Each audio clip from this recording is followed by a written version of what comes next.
Konflik timur Islam dengan barat dimulai ketika umat Islam berhasil menguasai Spanyol.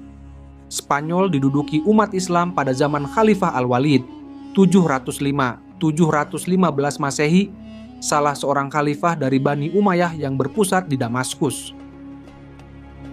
Sebelum penaklukan Spanyol, umat Islam telah menguasai Afrika Utara dan menjadikannya sebagai salah satu provinsi dari dinasti Bani Umayyah. Penguasaan sepenuhnya atas Afrika Utara terjadi di zaman Khalifah Abdul Malik 680-705 Masehi. Khalifah Abdul Malik mengangkat Hasan ibn Nu'man al-Ghassani menjadi gubernur di daerah itu. Pada masa Khalifah Al-Walid, Hasan ibn Nu'man sudah digantikan oleh Musa ibn Nusair.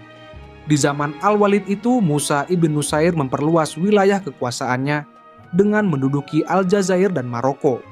Selain itu, ia juga menyempurnakan penaklukan ke daerah-daerah bekas kekuasaan bangsa barbar di pegunungan-pegunungan, sehingga mereka menyatakan setia dan berjanji tidak akan membuat kekacauan-kekacauan seperti yang pernah mereka lakukan sebelumnya. Penaklukan atas wilayah Afrika Utara itu dari pertama kali dikalahkan sampai menjadi salah satu provinsi dari Khalifah Bani Umayyah memakan waktu 53 tahun, yaitu mulai tahun 30 Hijriah, masa pemerintahan Muawiyah ibn Abi Sufyan, sampai tahun 83 Hijriah, masa Al-Walid. Sebelum dikalahkan dan kemudian dikuasai Islam, di kawasan ini terdapat kantung-kantung yang menjadi basis kekuasaan kerajaan Romawi, yaitu kerajaan Gotik. Kerajaan ini sering menghasut penduduk agar membuat kerusuhan dan menentang kekuasaan Islam. Setelah kawasan ini betul-betul dapat dikuasai, umat Islam mulai memusatkan perhatiannya untuk menaklukkan Spanyol. Dengan demikian, Afrika Utara menjadi batu loncatan bagi kaum muslimin dalam penaklukan wilayah Spanyol. Dalam proses penaklukan Spanyol terdapat 3 pahlawan Islam yang dapat dikatakan paling berjasa memimpin satuan-satuan pasukan ke sana. Mereka adalah Tarif ibnu Malik, Tariq ibn Ziyad, dan Musa ibn Nusair. Tarif dapat disebut sebagai perintis dan penyidik. Ia menyeberangi selat yang berada di antara Maroko dan benua Eropa itu dengan satu pasukan perang. 500 orang diantaranya adalah tentara berkuda. Mereka menaiki 4 buah kapal yang disediakan oleh Julian. Dalam penyerbuan itu, Tarif tidak mendapatkan perlawanan yang berarti. Ia menang dan kembali ke Afrika Utara membawa harta rampasan yang tidak sedikit jumlahnya. Didorong oleh keberhasilan Tarif dan kemelut yang terjadi dalam tubuh kerajaan Visigotik yang berkuasa di Spanyol pada saat itu, serta dorongan yang besar untuk memperoleh harta rampasan perang, Musa ibn Nusair pada tahun 711 Masehi mengirim pasukan ke Spanyol sebanyak 7.000 orang di bawah pimpinan Tariq ibn Ziyad. Tariq ibn Ziyad lebih banyak dikenal sebagai penakluk Spanyol karena pasukannya lebih besar dan hasilnya lebih nyata.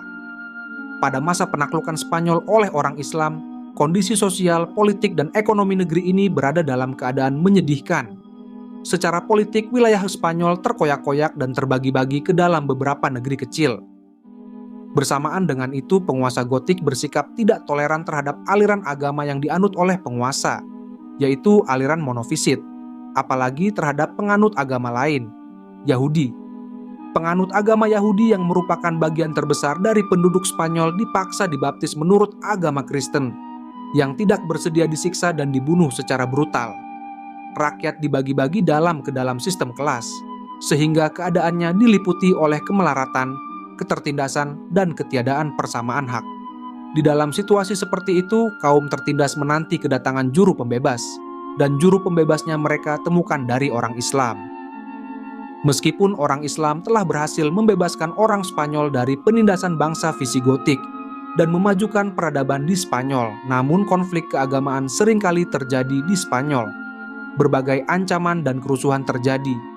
Pada pertengahan abad ke-9, stabilitas negara terganggu dengan munculnya gerakan Kristen fanatik yang mencari kesyahidan, martyrdom. Selain itu, sisa-sisa musuh Islam di Spanyol yang bertempat di daerah pegunungan yang memang tidak pernah tunduk kepada pemerintahan Islam, terus memperkuat diri. Setelah berjuang lebih dari 500 tahun, akhirnya mereka mampu mengusir Islam dari bumi Spanyol. Sekalipun kekuatan Islam dalam perkembangannya berhasil mengalahkan dan menguasai umat Kristen, namun hak-hak umat Kristen tidak berkurang sedikit pun. Mereka tetap dalam kebebasan menjalankan agamanya. Dan dalam pelayanan umum, mereka juga memiliki hak yang sama sebagaimana masyarakat Muslim pada umumnya.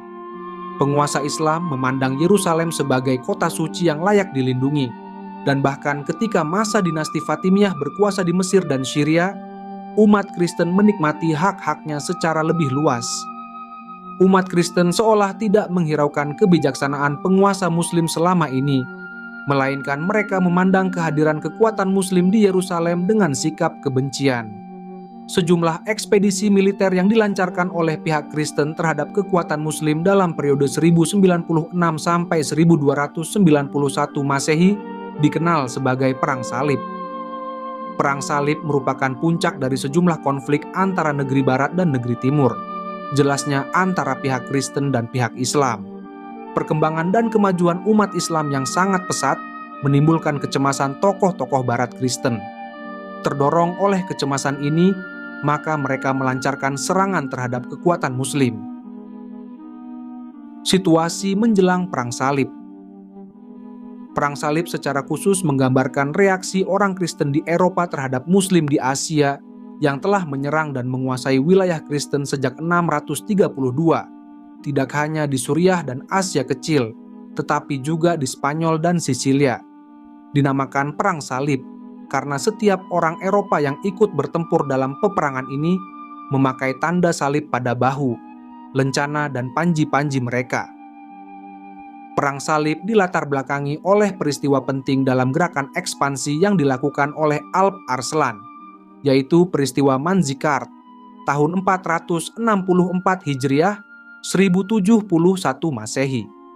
Tentara Alp Arslan yang hanya berkekuatan 15.000 prajurit dalam peristiwa ini berhasil mengalahkan tentara Romawi Yag berjumlah 200.000 orang, terdiri dari tentara Romawi, Guz, Al-Akraj, Al-Hajar, Prancis, dan Armenia. Serangan Bani Saljuk tersebut telah mengancam kekuasaan Konstantinopel. Peristiwa ini menanamkan benih permusuhan dan kebencian orang-orang Kristen terhadap umat Islam, yang kemudian mencetuskan Perang Salib. Kebencian ini bertambah setelah dinasti Seljuk berhasil merebut Bait Al-Maqdis pada tahun 471 Hijriah dari kekuasaan dinasti Fatimiyah yang berkedudukan di Mesir. Penguasa Seljuk menetapkan beberapa peraturan bagi umat Kristen yang ingin berziarah ke sana. Peraturan itu dirasa sangat menyulitkan mereka. Ketika dirasa kekuasaannya semakin terancam, pada tahun 1095 Kaisar Alexius Komnesus memohon kepada Paus Urbanus II untuk membantunya melawan kekuatan Islam. Paus memandang permohonan itu sebagai kesempatan untuk menyatukan kembali gereja Yunani dan gereja Roma yang sejak 1009 hingga 1054 mengalami perpecahan. Pada 26 November 1095 Paus Urbanus kedua menyampaikan pidato di Clermont, bagian negara Prancis. Ia memerintahkan kepada orang-orang Kristen agar memasuki lingkungan makam suci, merebutnya dari orang jahat dan menyerahkannya kembali kepada mereka. Orang-orang yang hadir di sana meneriakkan slogan Deus Vult, Tuhan menghendaki, sambil mengacung-acungkan tangan. Pada musim semi 1097, sebanyak 150.000 orang. Sebagian orang Franka, Norman, dan sebagian lagi rakyat biasa menyambut seruan untuk berkumpul di Konstantinopel. Pada saat itulah jenderang Perang Salib pertama ditabuh. Adapun pidato Paus Urbanus di Clermont, Prancis Utara, yang sanggup membakar perasaan umat Kristen untuk melakukan Perang Salib adalah sebagai berikut. Hai orang-orang Frank, hai orang-orang yang tinggal di luar pegunungan ini, hai orang-orang yang dicintai Tuhan, yang jelas dari perilaku kalian yang membedakan diri dari bangsa-bangsa lain di muka bumi ini, karena iman kalian, karena pengabdian kalian pada gereja suci. Inilah pesan dan himbauan khusus untuk kalian. Kabar buruk telah tiba dari Yerusalem dan Konstantinopel, bahwa sebuah suku asing yang terkutuk dan menjadi musuh Tuhan, yang tidak lurus hati, dan yang jiwanya tidak setia kepada Tuhan, telah menyerbu tanah orang-orang Kristen dan membumi hanguskan mereka dengan pedang api secara paksa. Kata-kata berikut inilah boleh jadi langsung menyulut dendam kesumat orang-orang Kristen. Tidak sedikit orang-orang Kristen yang mereka tawan untuk dijadikan budak, sementara sisanya dibunuh. Gereja-gereja, kalau tidak mereka hancurkan, mereka jadikan masjid. Altar-altar mereka porak-porandakan. Orang-orang Kristen mereka sunat dan darahnya tuangkan pada altar atau tempat-tempat pembaptisan. Beberapa mereka dibunuh secara keji, yakni dengan membelah perut dan mengeluarkan ususnya. Mereka tendang orang-orang Kristen dan mereka paksa berjalan sampai keletihan hingga terjerembab di atas tanah. Beberapa mereka digunakan sebagai sasaran panah mereka. Ada yang mereka betot lehernya untuk dicoba apakah bisa mereka penggal dengan sekali tebas. Lebih mengerikan lagi perlakuan mereka terhadap kaum wanita. Setelah membakar emosi pendengarnya dengan cerita panas ini, Paus Urbanus kedua kemudian menggedor patriotisme dan sentimen keagamaan mereka. Kewajiban siapa lagi kalau bukan kalian yang harus membalas dan merebut kembali daerah-daerah itu? Ingatlah, Tuhan telah memberi kalian banyak kelebihan dibandingkan dengan bangsa-bangsa lain. Semangat juang, keberanian, keperkasaan, dan ketidakgentaran menghadapi siapapun yang hendak melawan kalian. Ingatlah kepada keberanian nenek moyang kalian, pada keperkasaan Karel Agung dan Louis anaknya serta raja-raja lainnya yang telah membasmi kerajaan Turki dan menegakkan agama Kristen di tanah mereka. Kalian harus tergerak oleh makam kudus Tuhan Yesus Sang Juru Selamat kita, yang kini ada di tangan orang-orang najis. Kalian harus bangkit berjuang, karena kalian telah tahu banyak tempat-tempat suci yang telah dikotori, diperlakukan tidak senonoh oleh mereka. Hai para ksatria pemberani, keturunan nenek moyang yang tak tertaklukkan, janganlah lebih lemah daripada mereka. Jika kalian ragu-ragu karena cinta kalian kepada anak-anak, istri, dan kerabat kalian, ingatlah pada apa yang Tuhan katakan di dalam Injil. Ia yang mengasihi ayah dan ibunya lebih daripada aku, tidak pantas bagiku. Jangan biarkan apa yang menjadi kepunyaan kalian menghambat kalian. Kalian tak perlu khawatir dengan apa yang menjadi kepunyaan kalian. Negeri kalian telah padat penduduknya, dan dari semua sisi telah tertutup laut dan pegunungan. Tak banyak kekayaan di sini, dan tanahnya jarang membuahkan hasil pangan yang cukup buat kalian. Itulah sebabnya sering bertikai sendiri. Hentikan kesaling bencian dan kesaling tengkaran kalian. Hentikan peperangan antara sesama kalian. Bergegaslah menuju makam kudus. Rebutlah kembali negeri itu dari orang-orang jahat, dan jadikan itu milik kalian. Negeri itu, seperti dikatakan dalam Alkitab, berlimpah susu dan madu. Allah memberikannya pada anak-anak Bani Israel. Yerusalem, negeri terbaik, lebih subur daripada lainnya, seolah-olah adalah sorga kedua. Inilah tempat juru selamat kita dilahirkan, diperindah dengan kehidupannya, dan dikuduskan dengan penderitaannya. Ia selamatkan dengan kematiannya, ia muliakan dengan kuburnya. Bergegaslah dan kalian akan memperoleh penebusan dosa serta pahala di kerajaan surga. Pidato Paus Urbanus II tersebut cukup menggelorakan massa. Tuhan menghendakinya teriak mereka. Banyak yang kemudian maju ke depan mengambil salib, sebagai sumpah untuk maju ke medan perang salib. Mereka kemudian pulang dengan semangat yang menyala-nyala untuk menyelamatkan kembali makam kudus. Tentu saja tidak semua orang yang membawa salib untuk peperangan digerakkan oleh dorongan spiritual. Beberapa pemimpin mereka, termasuk Bohemond, ingin mendapatkan kembali kekuasaan demi kepentingan mereka sendiri. Para saudagar dari Pisa, Venesia, dan Genoa tertarik untuk ikut serta dalam perang itu karena motif komersial. Orang-orang romantis, orang yang selalu gelisah, dan para pemberani termasuk orang-orang Kristen saleh telah menjadikan perang itu sebagai sandaran baru bagi kehidupan mereka, sedangkan para pendosa menginginkan penebusan dosa. Bagi kebanyakan rakyat Perancis, Lorraine, Unmailan, Manantarani, Anwalekesekam, Italia, dan Sisilia yang tengah berada di bawah tekanan ekonomi dan sosial, membawa salib lebih menjadi salah satu bentuk pembebasan ketimbang hanya bentuk pengorbanan. Jalannya Perang Salib. Perang salib terjadi dalam 3 periode. 1. Periode pertama, pada musim semi tahun 1095 M, sebanyak 150.000 orang Eropa, sebagian besar orang Prancis dan Norman, berangkat menuju Konstantinopel kemudian ke Palestina. Tentara salib yang dipimpin oleh Godfrey, Bohemond, dan Raymond ini memperoleh kemenangan besar.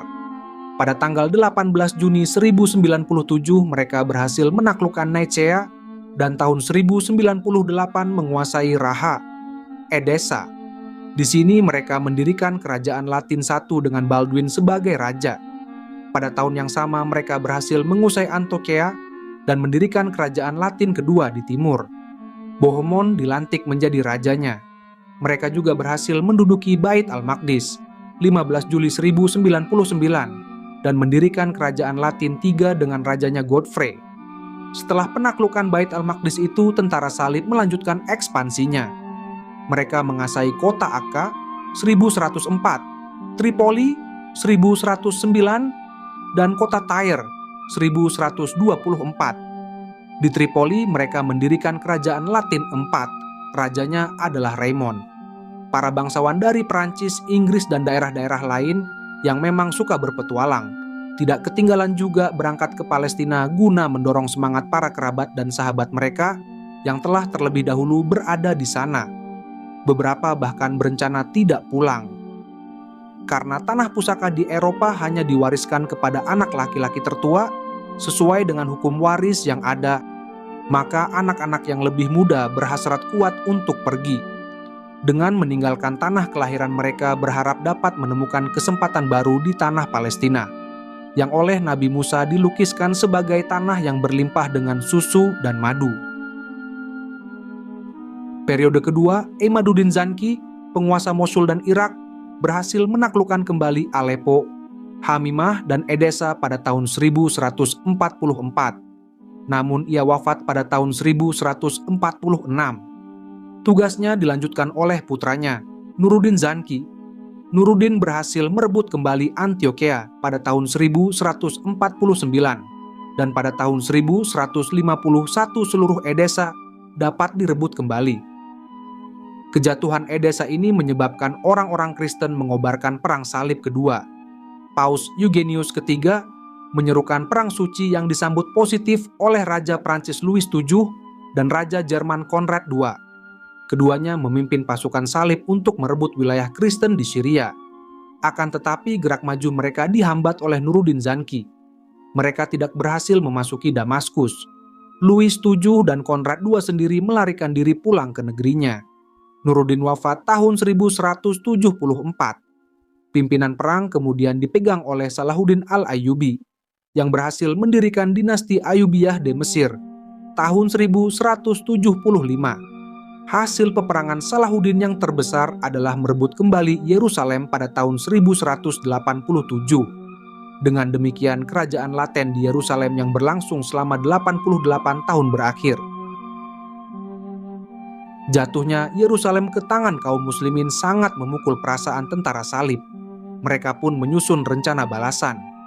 Kali ini tentara salib dipimpin oleh Frederick Barbarossa, Raja Jerman, Richard the Lionheart, Raja Inggris, dan Philip Augustus, Raja Prancis. Pasukan ini bergerak pada tahun 1189.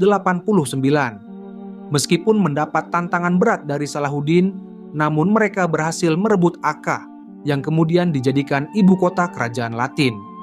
Akan tetapi mereka tidak berhasil memasuki Palestina. Pada tanggal 2 November 1192, dibuat perjanjian antara tentara salib dengan Salahuddin, yang disebut Sulh al-Rahmah. Dalam perjanjian ini disebutkan bahwa orang-orang Kristen yang pergi berziarah ke Bait al-Maqdis tidak akan diganggu. Periode ketiga, tentara salib pada periode ini dipimpin oleh Raja Jerman, Frederick II. Kali ini mereka berusaha merebut Mesir lebih dahulu, sebelum ke Palestina, dengan harapan dapat bantuan dari orang-orang Kristen Kipti. Pada tahun 1219 mereka berhasil menduduki Dimyat. Raja Mesir dari dinasti Ayyubiyah waktu itu Al-Kamil membuat perjanjian dengan Frederick. Isinya antara lain Frederick bersedia melepaskan Dimyat, sementara Al-Malik Al-Kamil melepaskan Palestina. Frederick menjamin keamanan kaum muslimin di sana dan tidak mengirim bantuan kepada Kristen di Syria.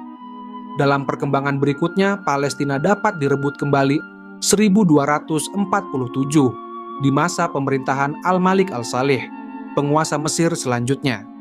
Ketika Mesir dikuasai oleh dinasti Mamalik yang menggantikan dinasti Ayyubiyah, pimpinan perang dipimpin oleh Baybars dan Qalawun.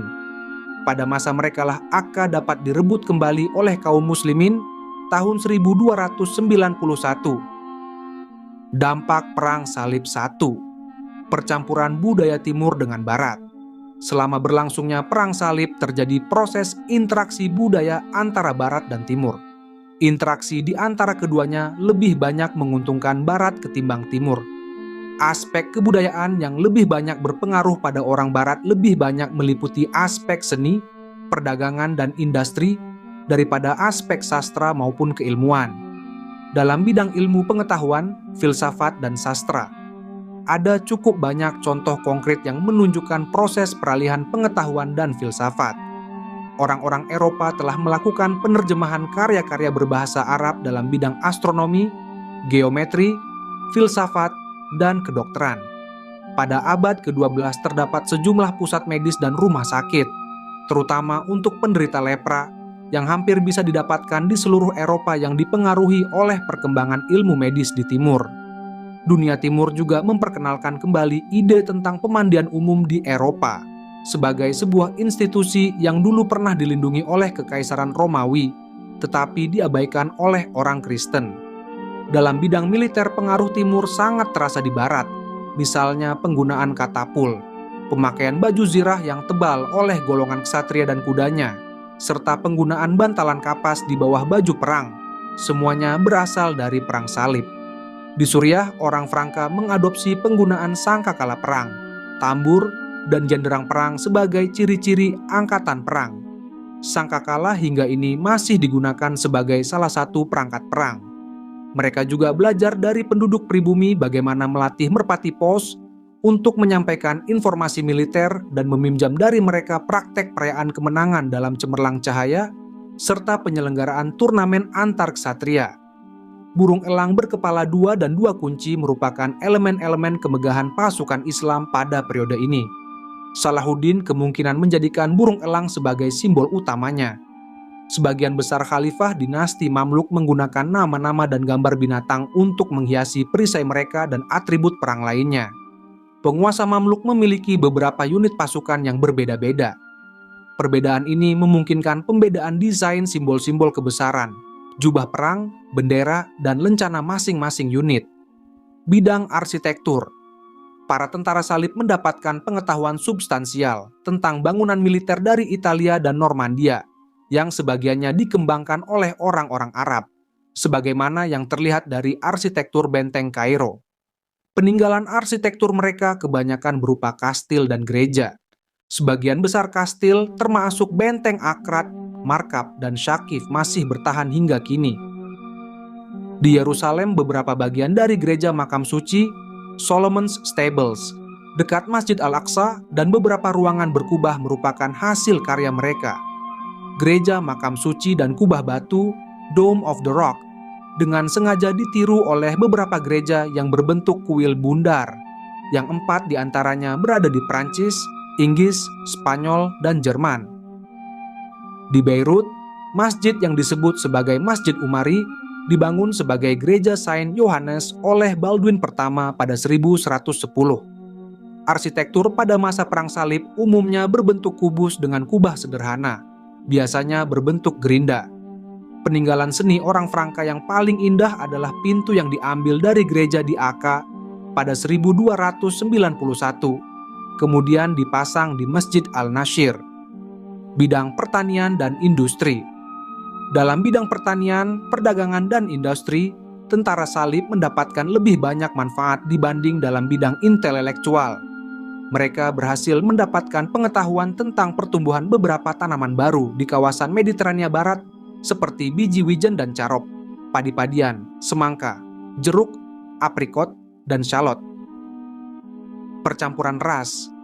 Jumlah orang Franka yang berasimilasi dengan penduduk asli Suriah dan Palestina sulit untuk diperkirakan. Menilik populasi modern di kota-kota seperti Ihdin di Libanon Utara, Bethlehem, dan Arisi, pemandangan laki-laki dan perempuan dengan mata biru dan rambut lurus merupakan pemandangan yang umum.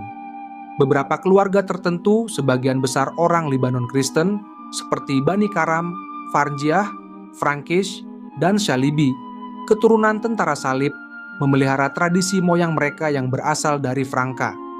Di antara keluarga lain ada yang menyandang nama Shawaya, yang menurut laporan berasal dari kata Savoy.